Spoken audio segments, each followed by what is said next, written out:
Prioritise your SEO business funding efforts based upon level of effort over level of impact. With Keith Goode from Cox Automotive.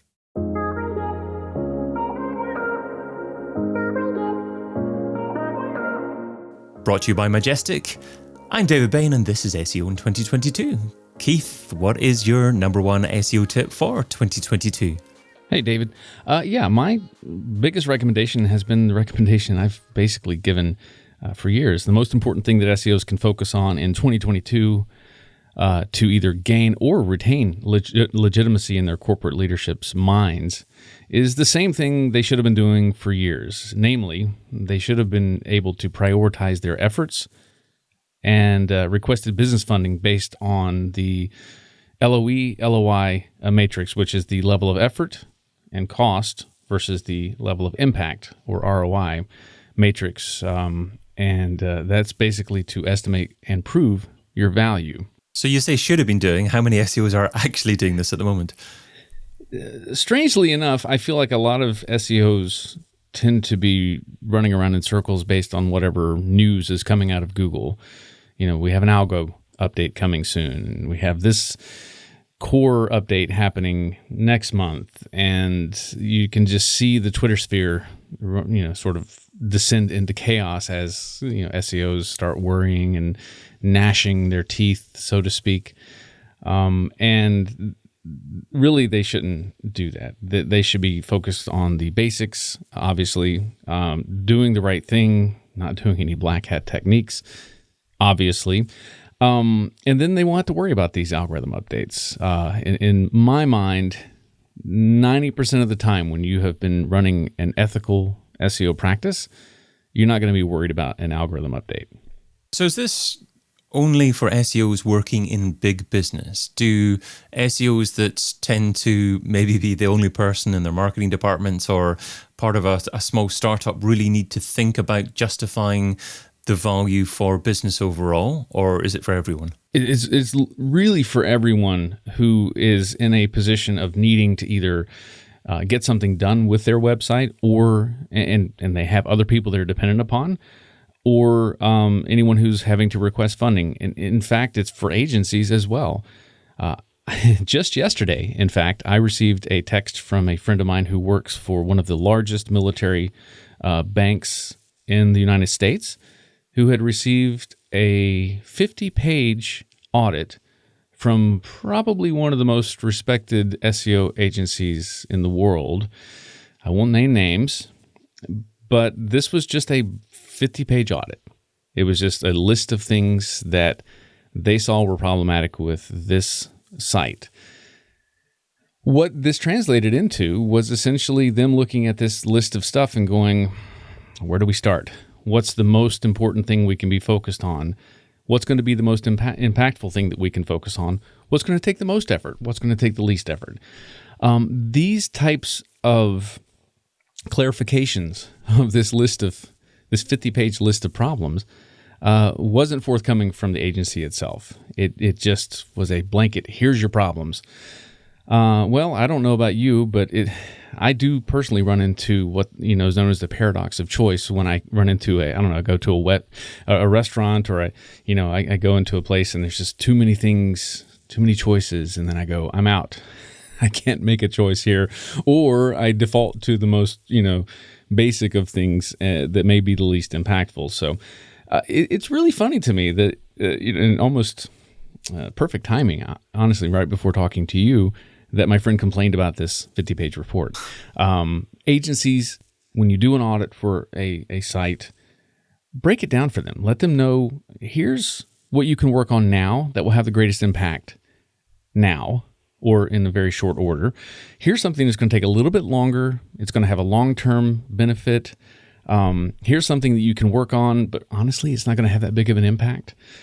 We as SEOs need to be able to sort of discern what is valuable and what isn't valuable. Christina Azarenko, whom you know, posted a quote from John Mueller, I guess it was last week, and he said, any SEO tool will spit out tens or hundreds of recommendations. Most of those are going to be irrelevant to your site's visibility in search.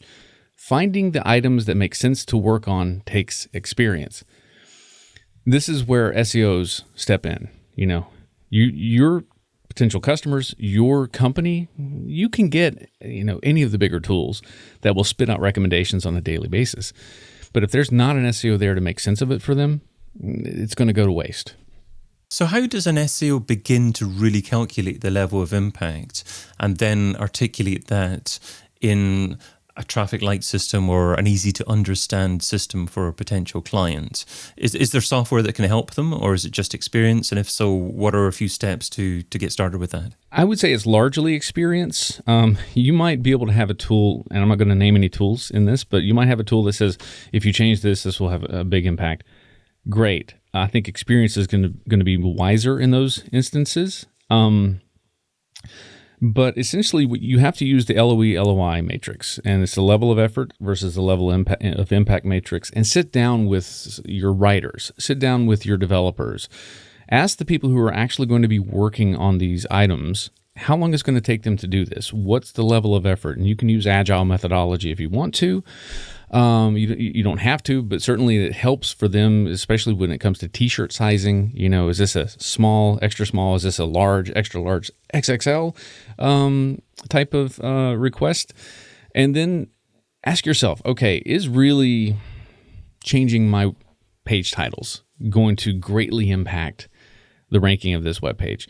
Or is rewriting the content to be actually usable, to answer the user's intent, going to be more impactful? I would say the latter, but that's going to take a little bit more effort than just changing the page titles, for example. So a lot of it is experience, but it's also a matter of really collaborating with the people who are going to be working on these items, asking them how long it's going to take for them to get it done.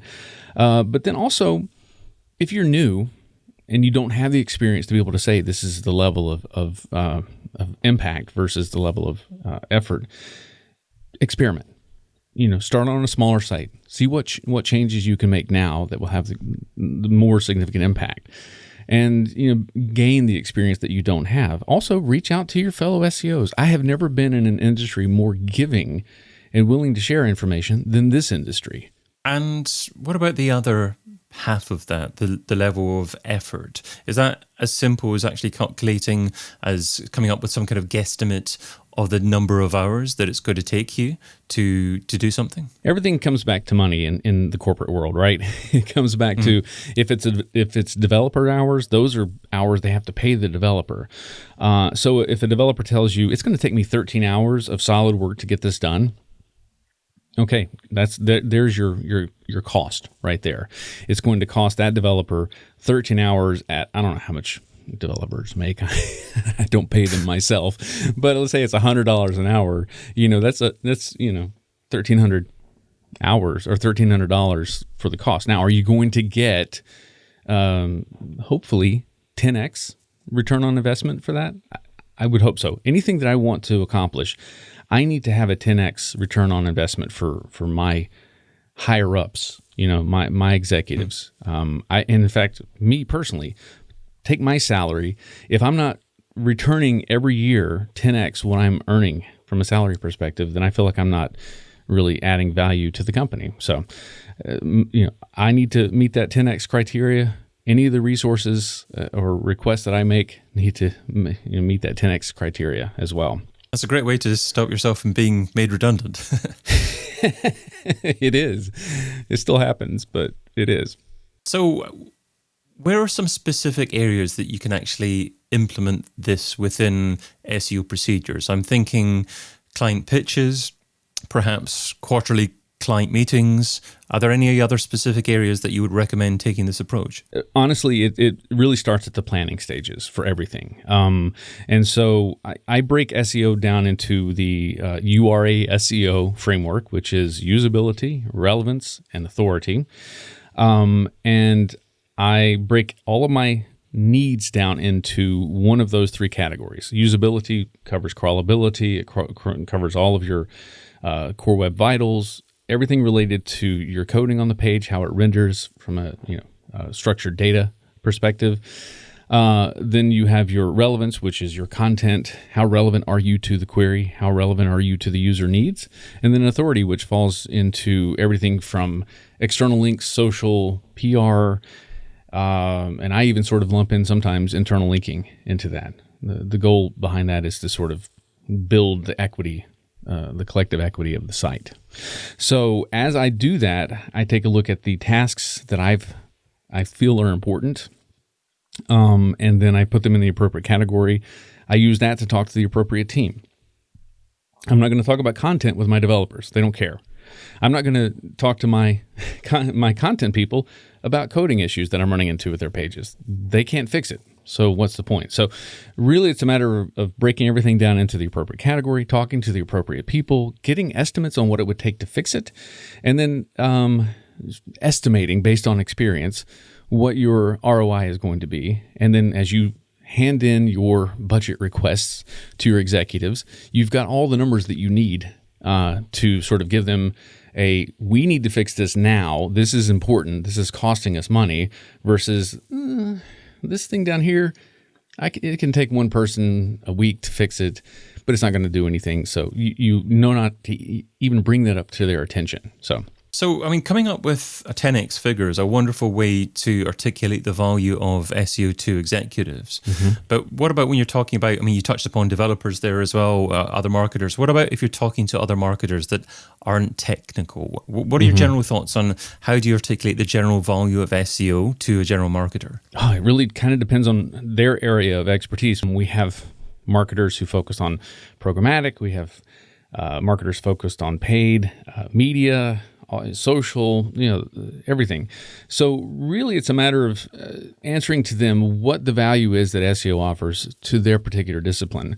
I'll give you an example. One of the things that we noticed with our paid campaigns was that our quality scores were terrible when I first started here.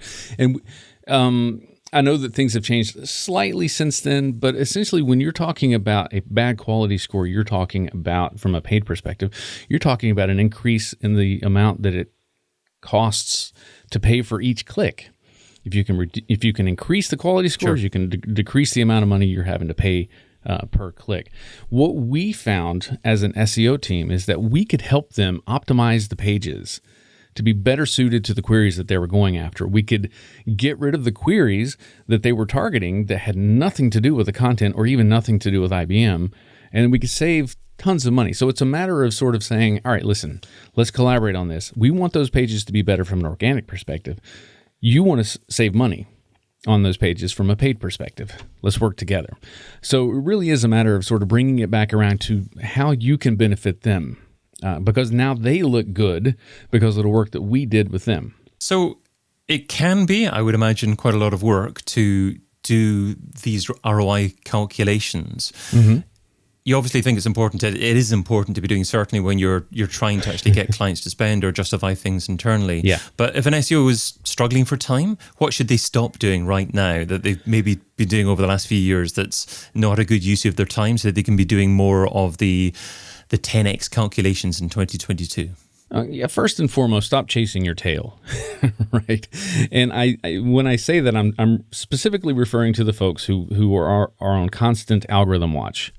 They are paying attention to Search Engine Roundtable and every single hint of a potential weather shift, so to speak, in the algorithms really throws people into a panic. And what they need to be focused on instead is just keep doing the right thing. Keep focusing on the right thing. If you're going to pay attention to what's happening in the industry, do it from a perspective of, okay, there's an algorithm shift. Let me go ahead and put an annotation in analytics so that if anything does happen to the rankings or the traffic to my website, I have something that I can point to as something we would need to fix. And then they can investigate further as to whether or not, okay, what was this particular core update focused on? And it negatively affecting me should help direct me to the part of my website that I need to fix in order to correct whatever losses I had. So really just use Barry's updates as a annotation opportunity. And then everything else, focus on what really matters, the user. Wonderful. Well, you can find Keith Goode on at Keith Goode on Twitter, and that's Good with an E, of course. Keith, you have a podcast as well. Can you tell the listener about your podcast? Yeah, absolutely.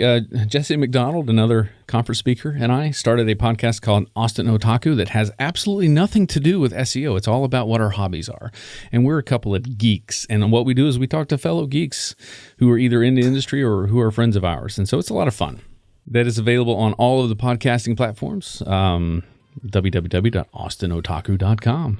Superb. Well, Keith, thank you for being part of SEO in 2022. David, thanks for having me.